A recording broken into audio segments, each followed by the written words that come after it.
And we're back.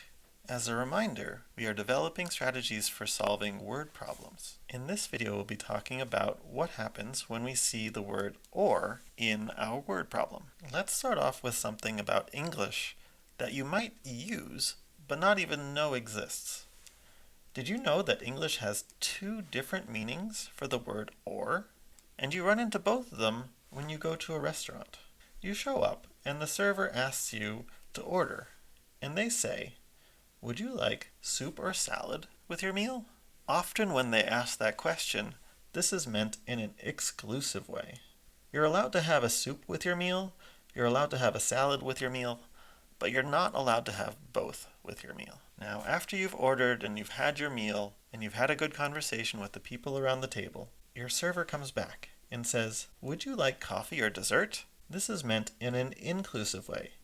You can choose to have coffee, or dessert, or both. So we're going to call the first type of or exclusive or super salad or. And we're going to call the second type of or inclusive or coffee or dessert or. So now we've seen there's two different types of or. So which type of or is appearing in your word problem? If or appears in a mathematical word problem without additional context, you should assume that it means inclusive or. That is, A or B or both. So when we require that a collection of objects satisfies condition 1 or condition 2, you should be thinking union. We want an element that's in A or in B or in both. For example, let's say we had a question that says, which country's flags contain red, white, or blue?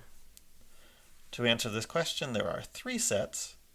We've got the set R, which is the set of countries whose flag contains red, W, which is the set of countries whose flag contains white, B, be the set of countries whose flag contains blue, and then the answer to this question would be R, union W, union B. As long as any of the red, white, or blue colors appears, the country would be in our set of answers. So what about that exclusive or? In the case when the word problem explicitly conveys that the or is an exclusive or by saying one or the other but not both, or if the real world situation strongly implies an exclusive or, then you need to be more careful, right? We need to be either in A or in B, but not in A and B. If we're going to be putting this into mathematical symbols, what we need is everything in A but not in B, and everything in B but not in A. Now in the next video we'll talk about how to interpret the phrase but not. For now, just believe me when I say everything in A but not in B means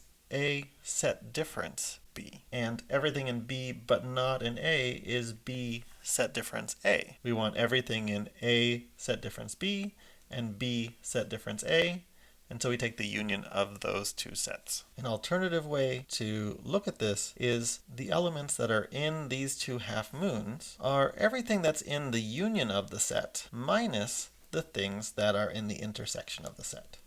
That is, everything that's in A union B, but not in A intersect B. Let's see an example of that. Which numbers between 10 and 30 inclusive are multiples of 3 or 5, but not both? This but not both tells us that we're looking for an exclusive or. And this question deals with two different sets. We have set A, which is the numbers between 10 and 30 that are multiples of 3. A is 12, 15, 18, 21, 24, 27, and 30. Right? This inclusive means that 30 is considered. Similarly, set B is the numbers between 10 and 30 that are multiples of 5.